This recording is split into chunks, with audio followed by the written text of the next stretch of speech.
Ciao da Crossing TV. Questa sera siamo in giro per Bologna. Ad un certo punto abbiamo incrociato una marcia di morti viventi, niente meno. Ma cosa è successo? Un contagio? Un virus letale? Oppure un incantesimo? No, più semplicemente la Zombie Walk.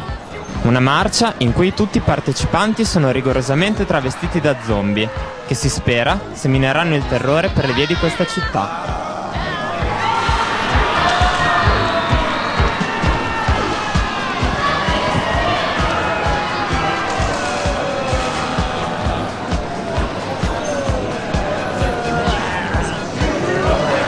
Siamo qui con alcuni degli organizzatori di questa manifestazione. Complimenti, eh? Allora, presentatevi. Io sono Roberta. Luca. Tutti mi conoscono come Gaddo, però. Come mai avete deciso di organizzare questa manifestazione? Allora, guarda, il tutto è nato a novembre dell'anno scorso, quando è stato organizzato il Frozen in Piazza Bologna, che è appunto una specie di flash mob che ho importato dall'America. E ho creato questo gruppo eventi di massa a Bologna, tramite il quale l'abbiamo organizzato. L'evento è andato molto bene, di conseguenza ho deciso di dare un seguito al tutto creando altri eventi a Bologna un po' particolari. Il secondo evento organizzato è stato la battaglia dei cuscini a marzo.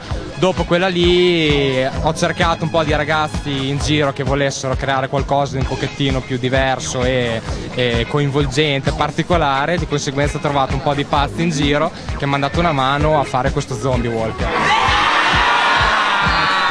Ha qualche significato recondito il fatto di essere travestiti da zombie? Si è zombie anche nella vita, dopo tutto.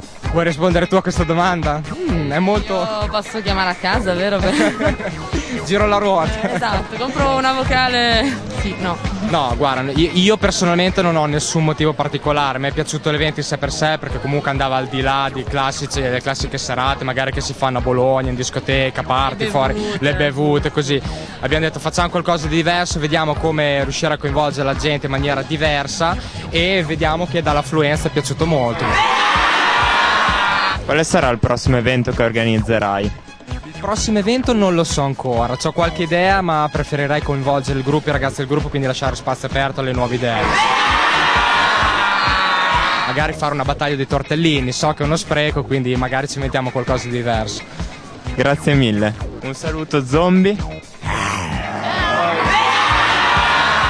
Facci un identikit del tuo zombie. Del mio zombie? Io sono uno zombie che è appena caduto di testa contro un autobus che andava a 200 all'ora e purtroppo si è fatto molto male. Io sono una zombie infermiera, abbastanza insanguinata, in cerca di prede da ammazzare. Sono nata nel 1872 e vivo nella corte decaduta, questa è la mia corte. Allora, nato nel 1922, morto 23 anni dopo, investito da un'auto. Beh, ecco, il mio zombie è una persona che prima era in vita, poi a un certo punto è morta e quindi adesso ha un buco in testa e adesso cammina da sola perché evidentemente non è in pace con se stessa. Facci un identikit del tuo zombie. Il mio zombie è comunque sbronzo. Ma lo zombie è uno zombie moderno, uno zombie chic. Uno zombie scoppiato. Un identikit del mio zombie, zombie nerd, chiaramente, come sta scritto qui. Sono uno zombie urbano da, non lo so, bassifondi. Come? Sono uno dei Village People. Macho man.